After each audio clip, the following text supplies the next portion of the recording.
A gente aqui na Verts, não sei quantos aqui já perceberam, se você está vindo há um tempo, se você está vindo pela primeira vez, queria te falar. Nós somos focados em formar discípulos. Tudo aqui nessa igreja é sobre formar discípulos que organizam as suas vidas em torno de estarem com Jesus, tornarem-se como Jesus e fazerem o que Jesus fez. Então os cultos, as comunidades, as programações têm tudo a ver com ser um discípulo maduro de Jesus, praticando o que ele fez antes, se tornando como ele antes, estando na presença dele. A pergunta é: por quê? Por que a gente quer cumprir esse chamado, essa missão? Por quê? Por causa da nossa declaração de visão. Eu não sei se você já parou para pensar. Se você puder, durante a semana, medite na nossa declaração de visão. Nossa declaração de visão é: queremos ser uma igreja comprometida a praticar o caminho de Jesus. Por isso que a gente fala tanto sobre praticar o caminho de Jesus. Queremos ser uma igreja comprometida a praticar esse caminho. Para quê? A fim de que a vontade do Pai seja feita aqui na nossa cidade como é no céu. Percebe? O nosso desejo é ver a presença de Deus no nosso meio. O nosso desejo, o nosso anseio é nos conectarmos com Deus. Jesus é o vértice entre o céu e a terra. Só que Jesus subiu. E agora o Espírito Santo habita no meio do seu povo, na igreja. E a gente quer ser a igreja que vai conectar o céu e a terra. A gente quer ser a igreja que vai clamar: Maranata, vem Senhor Jesus. Assim como João Batista preparou o caminho da vinda de Cristo, queremos ser a igreja que vai clamar pela volta dele. Olha que incrível! Eu falo isso, eu falo: uau, que legal! Tomara que você fique assim também. Pessoal, e é isso, e é por isso que a gente então fala tanto sobre praticar o caminho de Jesus. Precisamos ter em mente que tudo que Jesus fez grandes coisas. Jesus expulsou demônios, curou enfermos, fez vários milagres, ressuscitou mortos. Tudo o que Jesus fez foi no poder do Espírito Santo. Ele era 100% Deus, 100% homem. Explica isso aí, Alex. Eu não consigo, não. Eu só creio. Mas, lógico, tem explicações bíblicas para isso, mas explicar a partir de uma consciência humana é impossível. Fato é que tudo que Jesus fez, ele fez no poder do Espírito. Por quê? Porque Filipenses 2 fala que ele, sendo Deus, se esvaziou dos seus atributos. Ele fez tudo o que fez capacitado pelo poder do Espírito Santo. E como que ele fez isso capacitado pelo poder do Espírito Santo? Porque ele se retirava o tempo inteiro para ter tempo com Deus. E porque ele se retirava para estar na presença de Deus, ele era então, através daquele relacionamento, quando ele se conectava na presença do Pai, ele era capacitado e cheio da presença de Deus, cheio do Espírito Santo, para realizar tudo o que ele fez. Igreja, nós não vamos ser uma igreja que vai conectar céu e terra se não tivermos tempo com Deus, se não formos cheios da presença do Espírito Santo. Porque tudo que a gente faz não é pelas nossas forças, é pelo poder do Espírito Santo.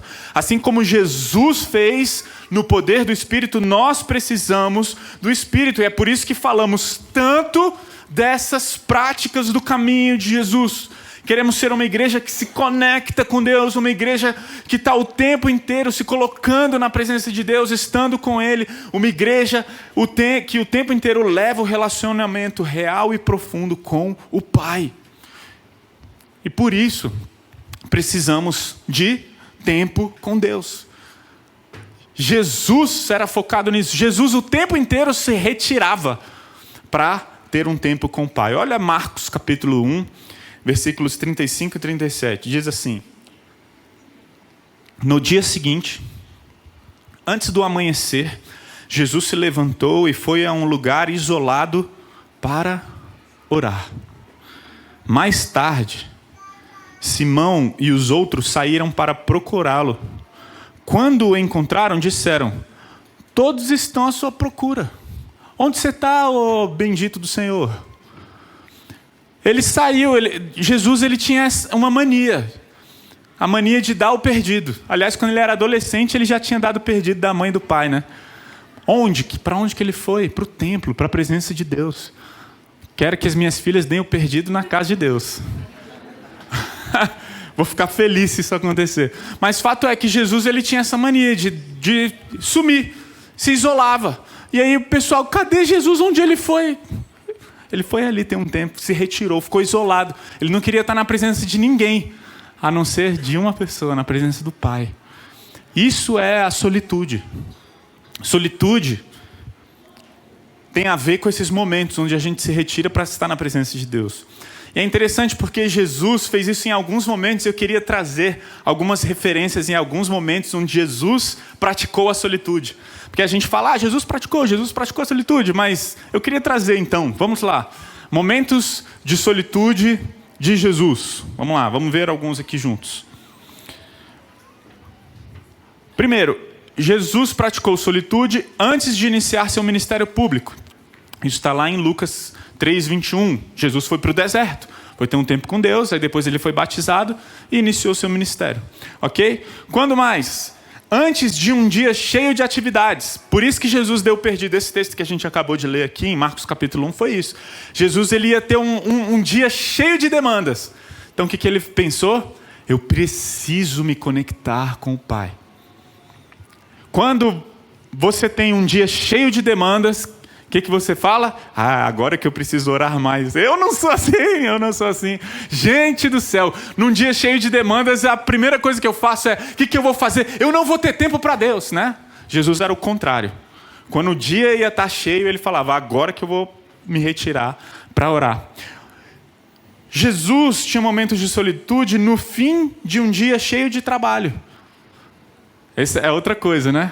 Quando você chega esgotado em casa depois de um dia cheio de trabalho, você quer o quê? Ficar de boa, só você e mais ninguém, ficar na sua.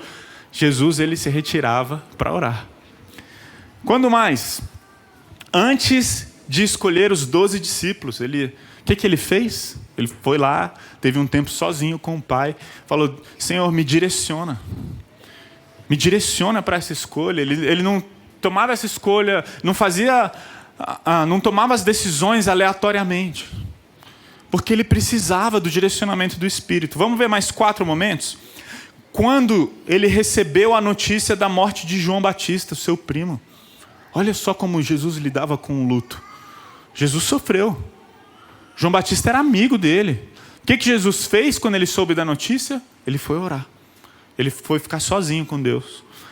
Depois da multiplicação dos pães e peixes, ao invés de esperar pelos cumprimentos e abraços e ser ovacionado por toda a multidão, ele deu o perdido de novo. Foi lá, se isolou. Cadê Jesus? Saiu. Ele foi ter um tempo dele lá com Deus. Em suas últimas horas com seus discípulos, Jesus falou sobre sermos um com o Pai e estarmos a sós com Deus. E por último, último exemplo, existem outros, tá? Eu separei apenas esses 8. Mas durante o tempo de sua mais severa provação no Getsemane, antes da crucificação, Jesus se retirou para estar com o Pai. Gente, o conceito de solitude para Jesus era retirar-se, era isolar-se. Tanto é que algumas traduções falam exatamente isso, como essa que a gente leu em Marcos 1. Jesus se retirava isoladamente. Em algumas outras versões, ele foi para o deserto. Ele queria ficar sozinho. Ele não queria ver ninguém, porque ele queria ficar a sós com Deus. Mas já vimos na série A Procura da Paz que solitude é diferente de solidão. A gente viu que solitude é não estar momentaneamente com outras pessoas para estar mais plenamente com Deus. E é muito importante fazermos essa diferenciação, especialmente nessa mensagem. A gente vai ver que entendermos essa diferença é fundamental, ok? Richard Foster, ele disse assim, a solidão é o vazio do lado de dentro. A solitude é o interior preenchido. Quando a gente tem um momento de solitude eficaz, eficiente, seja lá o que for, a gente sai preenchido pela presença de Deus. Por isso, pessoal, quando a gente fala sobre solitude, a gente não está falando de ter um tempo só para você. Quem aqui é papai ou mamãe de filhos pequenos? Levantem a mão. Vai lá, bem alto, bem alto, bem alto. Gente, eu desejo do fundo do meu coração que você tenha um tempo quietinho, sozinho, com seu café, ou com seja lá o que for. Eu desejo isso para você. Mas, quando a gente fala sobre solitude, a gente está falando sobre desfrutar da presença do Pai. Que isso fique claro. Solitude não é um tempo para você. Solitude é um momento onde a gente se retira da presença das pessoas à nossa volta, a fim de estarmos na presença de Deus e sermos preenchidos pela presença dele. Isso é solitude, e era isso que Jesus fazia. Jesus ele não se retirava para ter um tempo solitário, porque Deus não quer a solidão. Jesus não se retirava para ter um tempo com ele mesmo e ficar sozinho e falando, eu mereço, eu não aguento mais. Felipe fala alto demais. Meu Deus, deixa eu ficar ali na minha, vou me isolar porque esses discípulos me torram a paciência. Não era isso. Jesus se retirava para ouvir o Pai. Era para ter um tempo na presença do Pai. Era porque ele amava a presença do Pai e ele desejava a presença do Pai. Por isso, ficar sozinho não é o mesmo que ficar em solitude. Talvez você tenha alguns momentos sozinhos, Deus te abençoe. Às vezes é necessário mesmo. Mas, para estar em solitude é necessário estar sozinho. Nem sempre que você está sozinho, você está em solitude. Mas para estar em solitude, é necessário estar você e Deus. Ok? E é interessante porque Salomão falou que há tempo determinado para todas as coisas. Existe um tempo para tudo. E olha o que ele falou no versículo 5 do capítulo 3 de Eclesiastes. Existe tempo de espalhar pedras, tempo de ajuntá-las. Existe tempo de abraçar e tempo de se afastar. Há tempo da gente estar junto e a gente estar se confraternizando. Há tempo da gente se beijando, se abraçando, não sei o que e tudo mais. Mas há tempo da gente ficar quietinho. E é importante a gente ter esse discernimento. E é interessante porque Jesus tinha muita compreensão disso. Porque mesmo diante de dias cansados e diante de uma fadiga física, Jesus praticava as disciplinas espirituais. Meus amigos, se Jesus praticava as disciplinas espirituais, se Jesus praticava a solitude, quanto mais eu e você, não é mesmo? Se Jesus entendia que isso era importante, eu diria necessário, será que temos a compreensão de que isso é necessário para nós? Henry Nouwen diz assim: sem solitude é praticamente impossível viver uma vida espiritual. Não estamos levando a vida espiritual a sério se não reservarmos um tempo para estar com Deus e ouvi-lo. Nossa! Se você concorda com essa frase que você está lendo, eu me pergunto, você está reservando um tempo para Deus? Você tem diariamente, não precisa ser muito, às vezes pode ser bem pouco, mas você tem reservado um tempo para estar na presença de Deus? Isso é muito sério e devemos levar isso a sério. Henry Nouwen também diz assim: quanto mais nos treinarmos a gastar tempo com Deus e unicamente com Ele, mais descobriremos que em todo tempo, em todo lugar, Deus está conosco. Então poderemos reconhecê-lo mesmo em meio a uma vida atarefada e ativa. Isso é sensacional.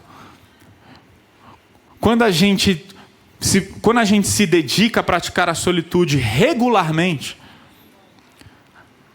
isso vai acabar acontecendo na nossa vida. A gente vai começar a aprender a nos encontrar com Deus e perceber a Deus e buscar momentos de solitude, mesmo em momentos de muitas demandas, mesmo em dias muito atarefados. Então é por isso que a gente precisa entender isso. Se você perceber, Mateus capítulo 10, aquele texto de Marta e Maria, não sei quantos aqui sabem do que eu estou falando, mas tem um texto lá em Mateus capítulo 10 que é muito famoso, porque Jesus vai para a casa de Marta e de Maria, e Maria ela fica aos pés de Jesus, ouvindo ele falar, enquanto Marta está lá trabalhando. E aí, em um determinado momento, Marta sai, eu imagino, agora é minha cabeça funcionando aqui, sai da cozinha e fala: ô Jesus, o que é isso aqui? Eu estou aqui trabalhando, Maria está aí aos seus pés, você não vai falar para ela me ajudar, não? Percebam a resposta de Jesus. Jesus fala: Marta, Marta, estás inquieta com muitas coisas. O problema não era a quantidade de tarefas, o problema era a inquietude. Jesus tinha muitas tarefas. Gente, um pai com crianças pequenas tem muitas tarefas, ok? Vou fazer o quê? Vou jogar meus filhos no lixo? Vou deixar eles do lado de fora da casa? Existem muitas demandas, ok? Mas precisamos aprender a aquietar o nosso coração, mesmo em dias muito atarefados. Esse é o ponto. E é por isso que Henry Nouwen enfatiza a regularidade. Ele fala: é melhor nós termos 5, 10 minutos por dia na presença de Deus do que 4 horas uma vez por semana. Porque é importante a gente treinar isso, praticar isso, buscar isso, aprender sobre isso. E agora vem o ponto da mensagem de hoje. Qual é o ponto da mensagem de hoje? Espera aí. Se eu sou chamado a me retirar, se eu sou chamado a ter um tempo de isolamento, que nem Jesus se retirava e ficava isolado das pessoas, se eu sou chamado a isso, se isso é importante, se eu preciso praticar isso, e a comunhão? E a comunidade? Porque a Bíblia também fala que a comunidade, a comunhão, é uma prática. Ou seja, ela fala sobre praticar a solitude, mas a Bíblia também fala sobre praticarmos a comunidade, a comunhão. Ou seja, a Bíblia fala para praticar a solitude. Mas como que a gente vai conciliar essas duas coisas? Não parece uma coisa contraditória na imagem que você está vendo aí, né? O pessoal de um lado ficar sozinho, depois juntos. Como é que a gente vai conciliar tudo isso? Gente, parecem coisas antagônicas. E porque sempre nós tendemos ao extremo. A gente sempre vira e fala: é antagônico. Não dá para conciliar. Porque muitas vezes nós somos extremistas. Então, se é para ficar em solitude, então vamos fazer o seguinte: vamos pegar um retiro, vamos passar uma semana, aquele que não pode falar com ninguém, que você fica calado o retiro inteiro, sabe? Normalmente, e sabe qual é o problema? Porque a gente está tentando falar aqui de conciliar esses extremos. E a igreja viveu isso durante muito tempo. É para eu fazer jejum ou é para eu sentar à mesa para comer com as pessoas? Né? Nós somos a igreja da escritura ou a igreja do poder? Né? Jesus falou: vocês erram porque não conhecem as escrituras, mas também vocês pecam também porque não conhecem o poder de Deus. E aí tem igrejas que acabam enfatizando ou um ou outro, um em detrimento do outro. Então assim, esse domingo eu estou precisando de uma palavra, eu vou ali na igreja que enfatiza as escrituras. Aí tem gente que acorda: não, agora essa manhã eu vou na igreja do poder. Sabe? E tudo tem que ter esses extremos. E o maior problema é porque quando o assunto é desequilíbrio, eu sou o primeiro da lista. Gente, eu sou uma pessoa totalmente desequilibrada, ok? Eu tendo ao extremismo. Você percebeu minha fala agora? A minha esposa já, meu amor, totalmente desequilibrado. Você não é totalmente... Mas é isso, tudo que eu falo é o melhor. Tipo assim, nossa, você comeu tal hambúrguer, é o melhor hambúrguer. É sempre assim. Eu falei, estava conversando com o Diego, eu falei: mano, bora ficar um tempo sem comer doce. Ele: bora. Vamos ficar sem comer doce. Não, mano, vamos cuidar da saúde, beleza. Cara, tenta me dar um bombom pra você ver. E aí as pessoas perguntam: vai isso até quando? Até o Natal. Pra quê, velho? Sabe, é tipo isso. Outro dia o Ítalo tá aqui? Não. O Ítalo, que toca guitarra aqui na igreja, ele falou: Alex, eu tive uma ideia. Aí eu: diga, qual é a sua ideia? Aí ele: cara, eu estava pensando em juntar um grupo de pessoas e a gente ir para uma fazenda, para um lugar isolado mesmo. E a gente vai ler toda a Bíblia em um final de semana. E eu falei: é isso! É isso que eu preciso! Que ideia maravilhosa! Por que eu não pensei nisso antes? Gente, esse sou eu, velho. Não me vê, por favor, não me procure ao final do culto com ideias assim, que eu topo, entendeu? Esse que é o problema, eu vou topar.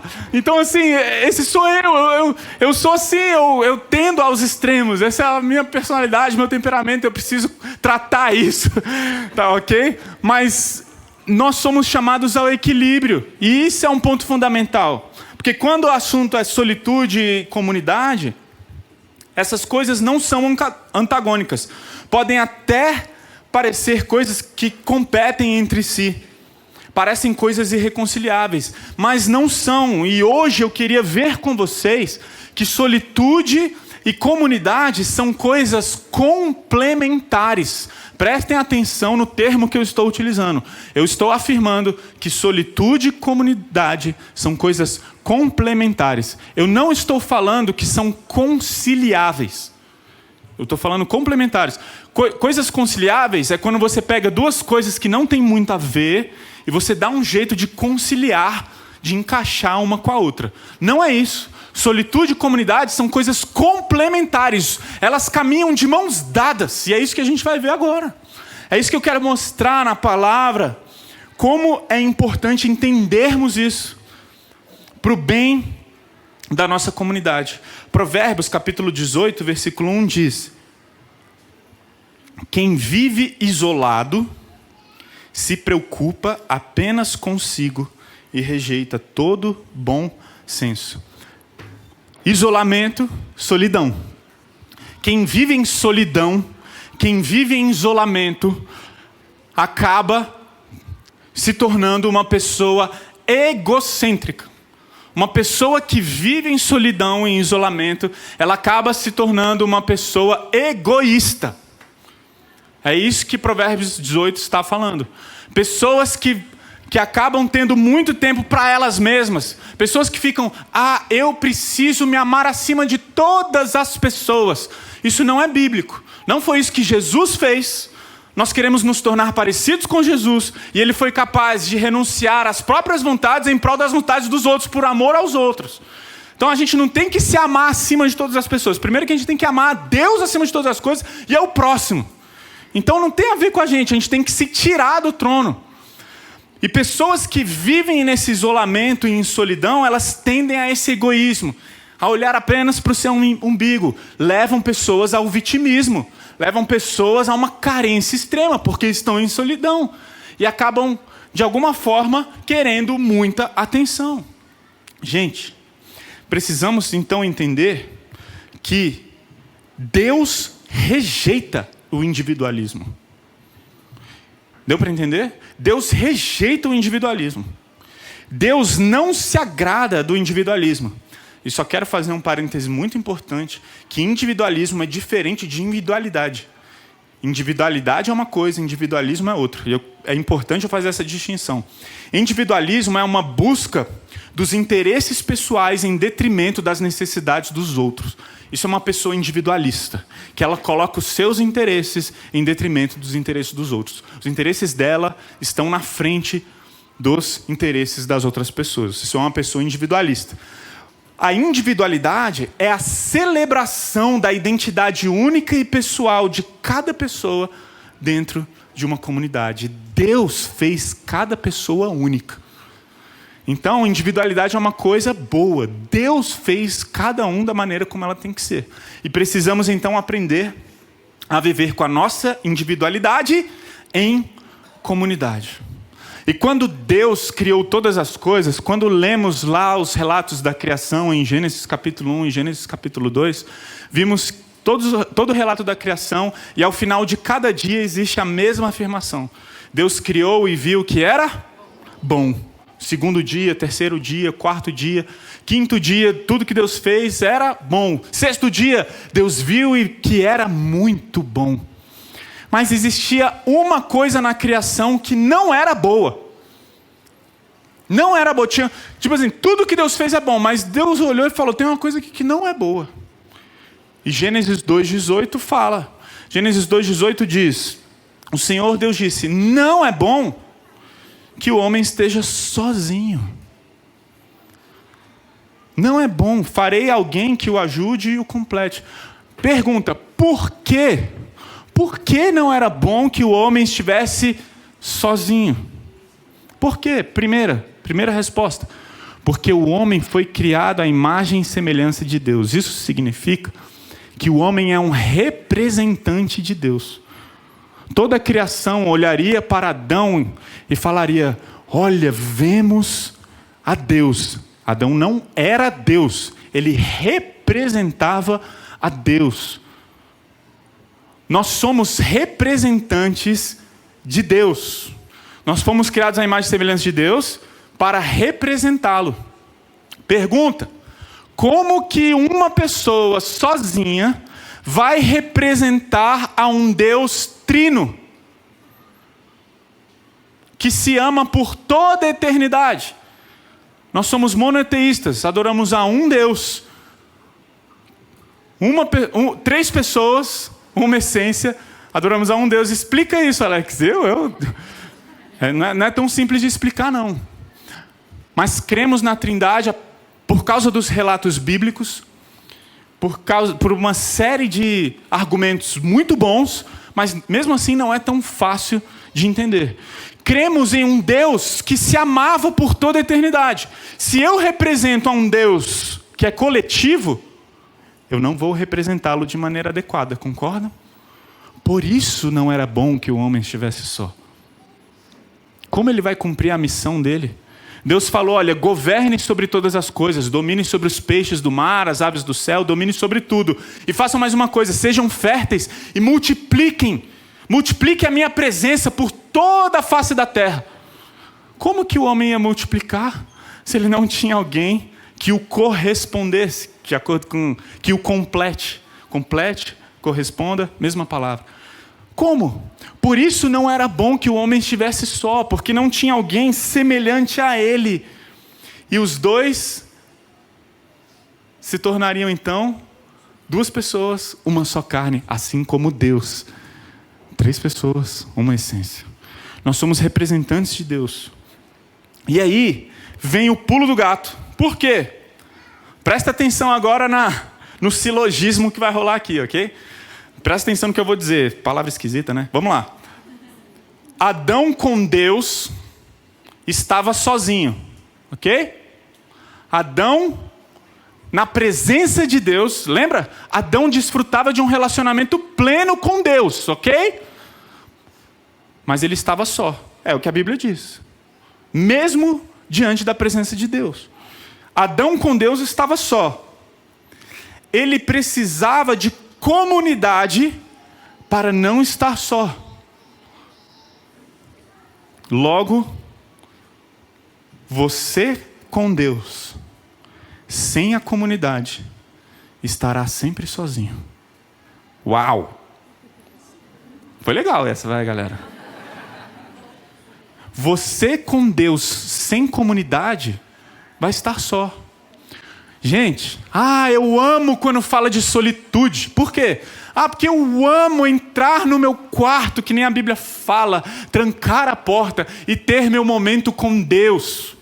Você com Deus, sem comunidade, está só. Poxa, mas como assim eu estou desfrutando da presença de Deus? Deus te fez para desfrutar da presença dEle e viver em comunidade. Amém? A comunidade é necessária. A comunidade é onde os atributos de Deus são vistos, porque Deus não nos fez para nos amar. Deus se ama por toda a eternidade, Deus cuida por toda a eternidade. Pega os atributos de Deus, eles só podem ser vistos quando a gente, de alguma forma, exerce esses atributos um com o outro. Amor só é amor quando eu me dirijo a uma pessoa. E é interessante porque o pecado nos separa. O individualismo é alvo de Satanás. Tudo que o diabo quer é que a gente acredite que a gente pode viver sem os outros.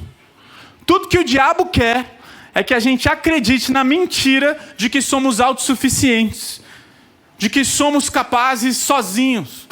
É isso, é tudo que o diabo quer. Ele que deseja isso. Ele quer separação, ele quer individualismo na nossa vida. Tudo que ele quer é que as pessoas acreditem que elas não precisam de uma comunidade. Enquanto Deus, ele deseja a unidade em meio à diversidade. Gente, precisamos entender: solitude e comunidade se complementam. Sair da solitude e ir para a comunhão é colocar a solitude em prática. Não adianta você virar e falar: nossa, tive um momento de solitude incrível. Pergunta: o que você vai fazer com isso? Você vai abençoar as pessoas à sua volta. Se por um lado a solitude é importante para o seu crescimento espiritual, a solitude é necessária para o crescimento espiritual de toda a comunidade.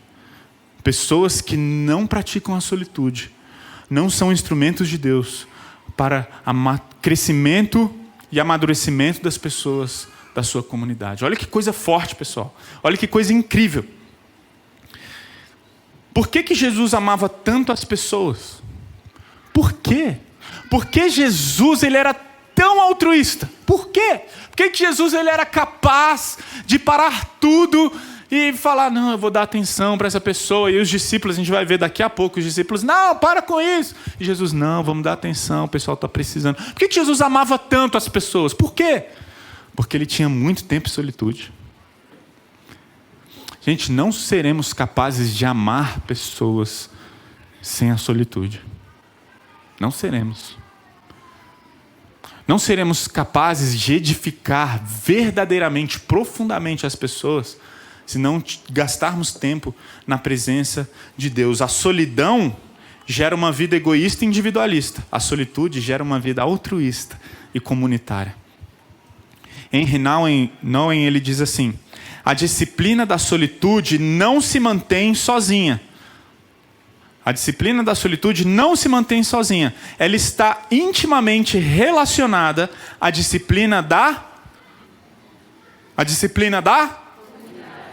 Pela disciplina de solitude, descobrimos espaço para Deus no mais íntimo do nosso ser. E, pela disciplina de comunidade, descobrimos um lugar para Deus na nossa vida coletiva. Ambas as disciplinas, ambas as práticas se complementam. Exatamente porque o espaço dentro de nós e o espaço entre nós são o mesmo espaço. Filosófico, né? Gente, várias vezes quando eu vou ler as cartas de Paulo às igrejas, eu tenho tilt. Em que momento que eu tenho tilt? Quando eu vejo lá que o Espírito Santo que habita em vós. Eu sempre, todas as vezes, sério, depois presta atenção nisso. Eu sempre me pergunto: ele está falando da habitação do Espírito Santo em mim? Ou ele está falando da habitação do Espírito Santo no meio da igreja?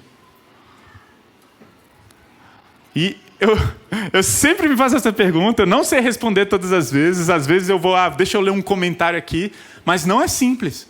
Sabe por quê? Porque esse é o mesmo espaço. Eu creio cada vez mais que ele diz sobre as duas coisas. Opa, quase que eu caí aqui. Eu acho que ele fala sobre as duas coisas. O Espírito que habita em nós, em mim, é o Espírito que habita em nós. Isso fica claro, por exemplo, lá em Apocalipse capítulo 1, quando Jesus fala para João escrever uma carta para 7 igrejas. E lá no final do capítulo 1, Jesus fala para João o quê? Eu sou aquele que passeia, que anda no meio das igrejas. Gente, você é a habitação do Espírito Santo. Mas o Espírito Santo, ele se faz presente de uma forma incrível quando a gente se junta aqui. Eu creio nisso porque é isso que eu acho que a Bíblia fala. Eu creio que é isso que está falando. E quando a gente se junta, meu irmão, vou te falar, o céu pode descer. Lógico, através de um clamor de arrependimento e fé correto e genuíno. Por isso é muito importante entendermos isso, pessoal.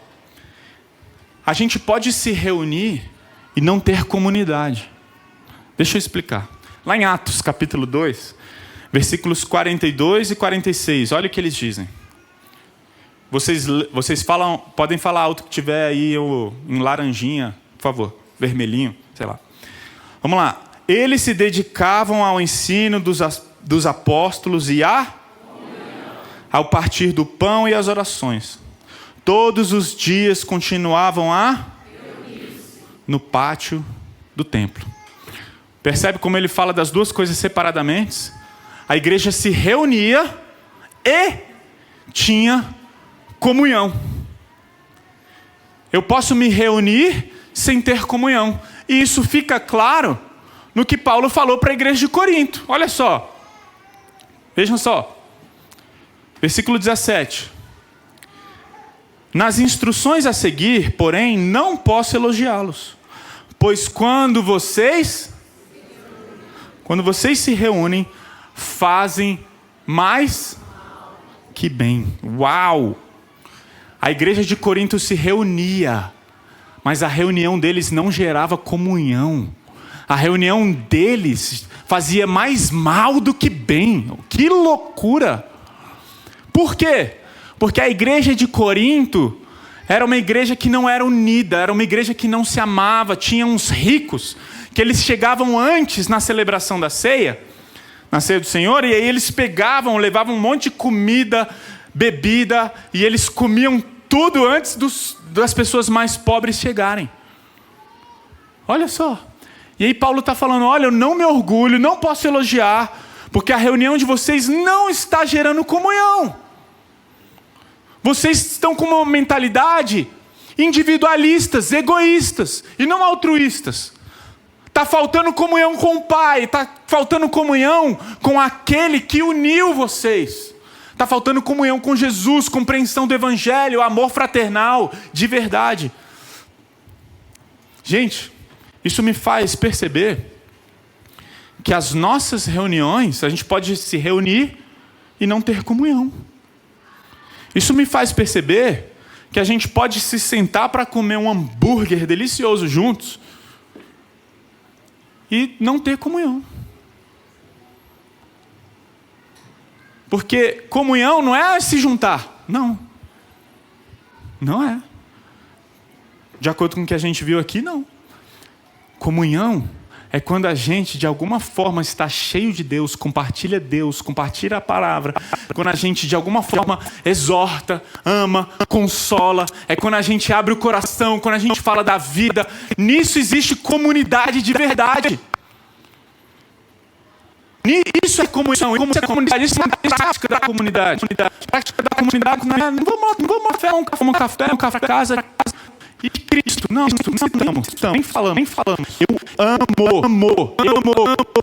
Demais. Isso é intenso, né? Eu amo, eu estou reunido com alguns amigos. E junto com esses amigos, conversa sempre. Uns relativos. Agora vai pegar a pregação, porque eu vou ficar reparando. Mas sempre, quando a gente se junta e sempre a conversa acaba com o quê? Com a palavra de Deus. Pô, é maravilhoso.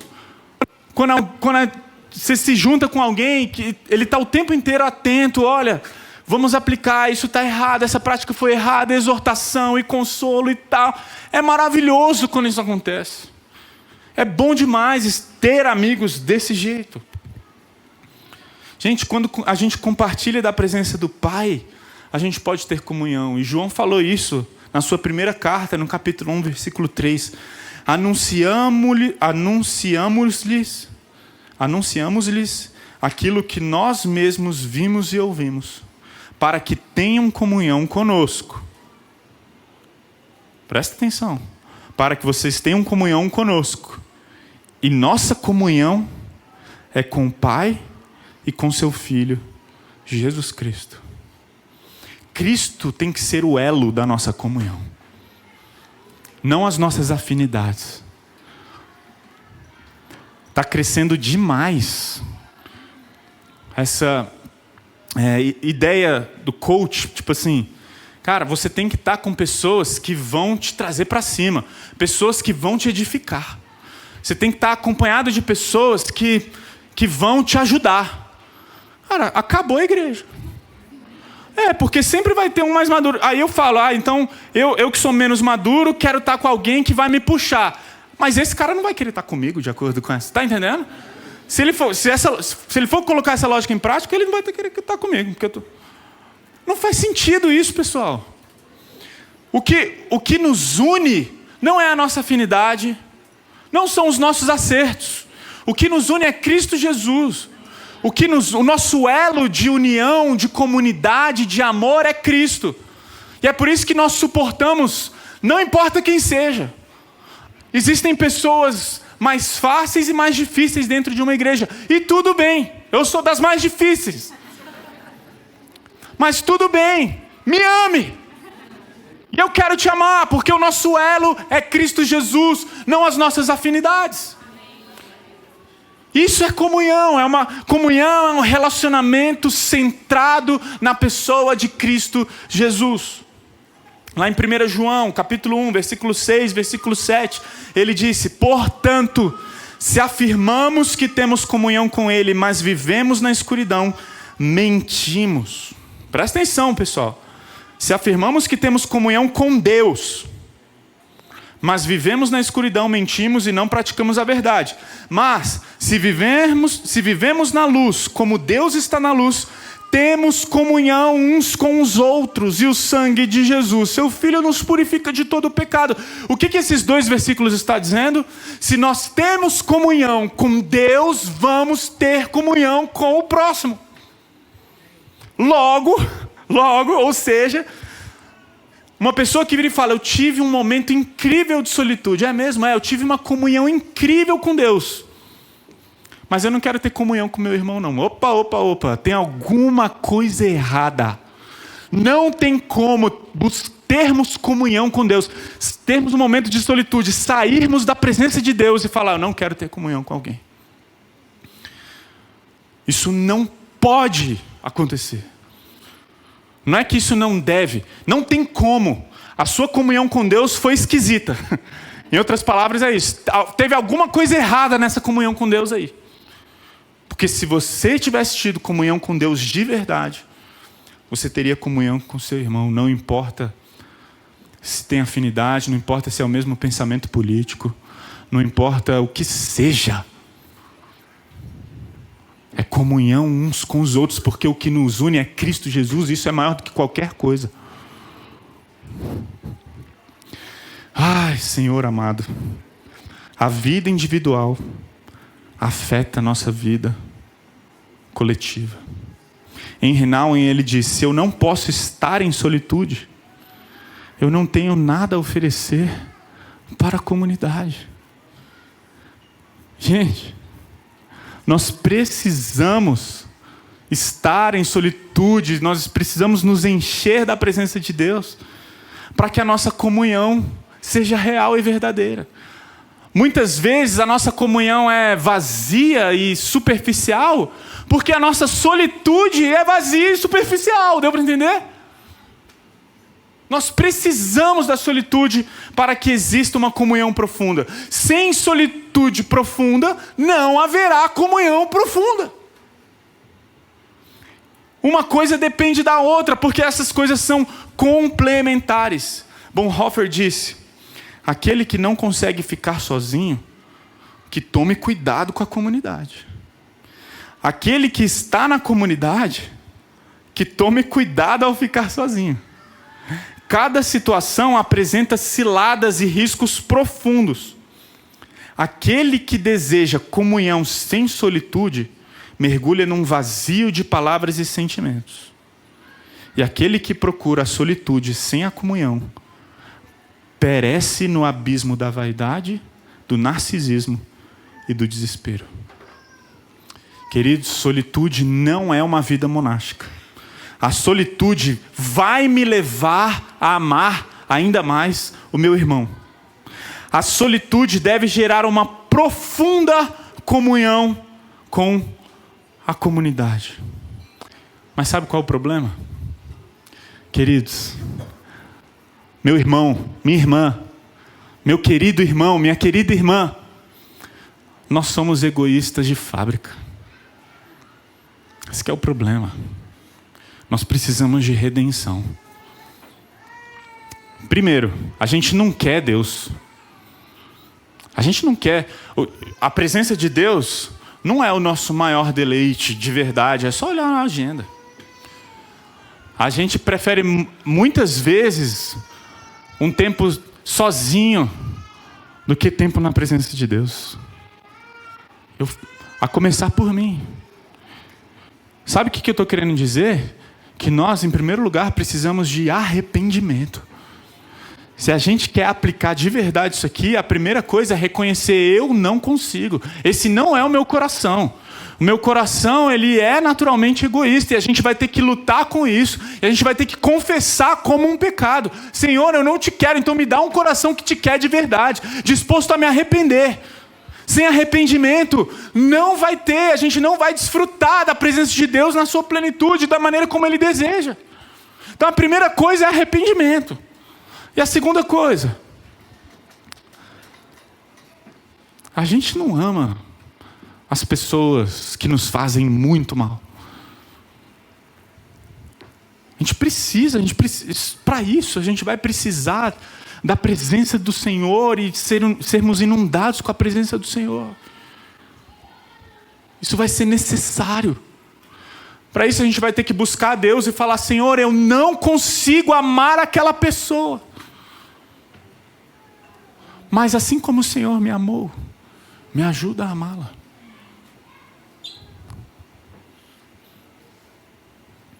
Então o primeiro passo é reconhecer: nós somos egoístas. E é interessante porque os primeiros discípulos de Jesus mostraram isso evidentemente. Eu queria ver com vocês Lucas capítulo 9. Lucas capítulo 9, nos versículos 1 e 2. Olha o que Jesus fez.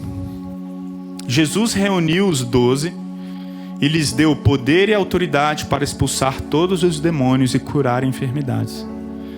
Depois enviou-os para anunciar o reino de Deus e curar os enfermos. Ok? Então Jesus pegou os 12 e falou: vai para a missão, vai fazer o que eu faço. Vocês vão fazer exatamente o que eu estou fazendo. Vão expulsar os demônios, curar os enfermos. Vocês vão anunciar o evangelho. Deus abençoe. Vai fundo. No versículo 10, olha o que acontece. Eles voltam da missão. Versículo 10. Quando os apóstolos voltaram, contaram a Jesus tudo o que tinham feito. E muito provavelmente foi uma missão muito bem sucedida, porque Herodes ficou muito bravo. A gente vê nos versículos anteriores que Herodes ficou uma arara. Então foi uma missão muito bem sucedida. E eu fico imaginando eles contando para Jesus: cara, eu botei a mão, o demônio saiu, não sei o que, eu orei, a pessoa foi curada. Eu fico imaginando o entusiasmo deles contando tudo isso aqui. Quando os apóstolos voltaram, contaram tudo para Jesus. Em seguida, o que aconteceu?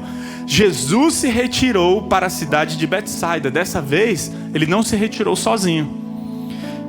Ele se retirou para a cidade de Betsaida a fim de estar a sós com eles.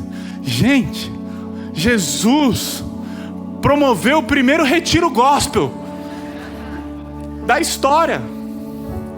Ele falou: ó, vamos agora para um retiro. A gente vai se retirar, ok? A gente vai ficar só a gente. E eu imagino a felicidade desses. Meu irmão, depois de uma missão bem sucedida, agora a gente vai para um retiro gospel. Quem é o preletor? Jesus Cristo. Uau! Vai ser bom demais. Eu imagino o entusiasmo e a felicidade deles. Uau, vai ser bom demais. Que coisa, não tem coisa melhor, não tem coisa melhor.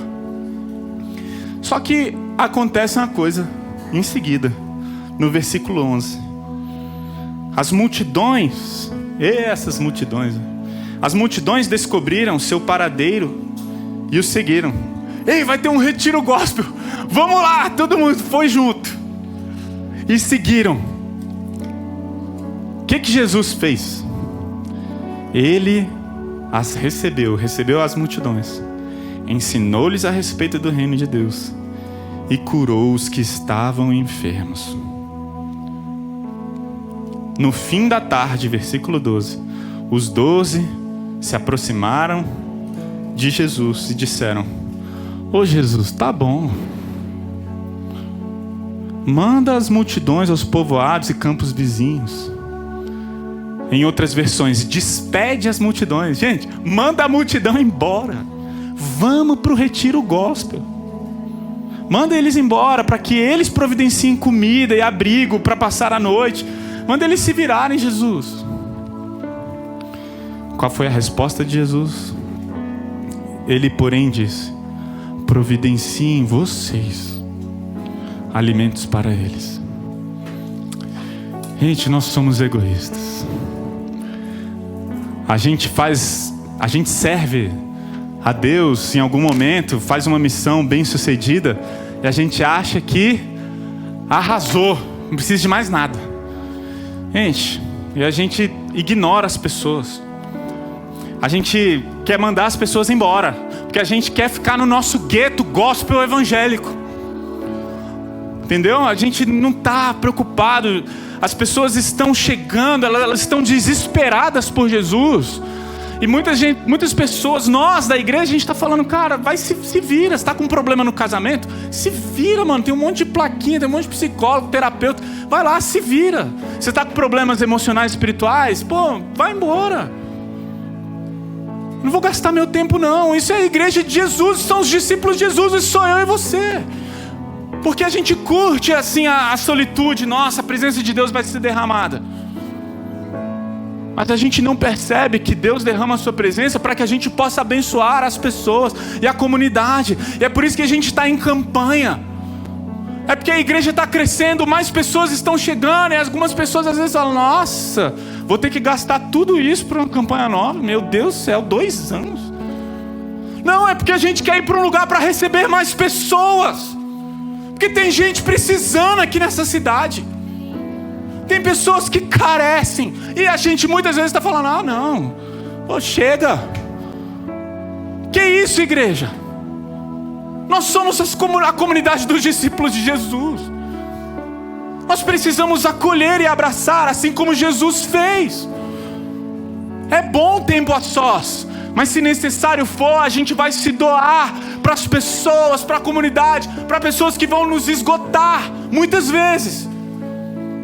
Isso não é apenas tarefa dos pastores, isso é tarefa de todos nós. Ok? Tem muito trabalho, poucos são os trabalhadores. E para encerrar, a gente vai agora celebrar a ceia do Senhor. Como comunidade, a gente vai agradecer a salvação de Deus. Mas não pode ser apenas a celebração da salvação que a gente recebeu. Nós fomos salvos para nos amar. Deus nos salvou para que a gente possa abençoar as pessoas, a cidade, as pessoas à nossa volta. Deus nos chamou e Deus nos salvou para que a gente possa amar uns aos outros. Nós recebemos e fomos muito amados para que a gente possa se amar e viver em unidade. E caso tenha algum pecado, ou alguma falha, ou alguma mágoa atrapalhando essa unidade, isso precisa ser resolvido. Porque Jesus quer que a gente seja unido. Thomas Merton, ele disse assim: é na solitude profunda que encontro a bondade com a qual consigo amar verdadeiramente meus irmãos. Quanto mais solitude, mais afeto sinto por eles. A solitude e o silêncio ensinam-me a amar meus irmãos pelo que eles são, e não por aquilo que dizem, não por aquilo que oferecem. Porque somos egoístas. A gente quer estar perto das pessoas que de alguma forma vão nos beneficiar.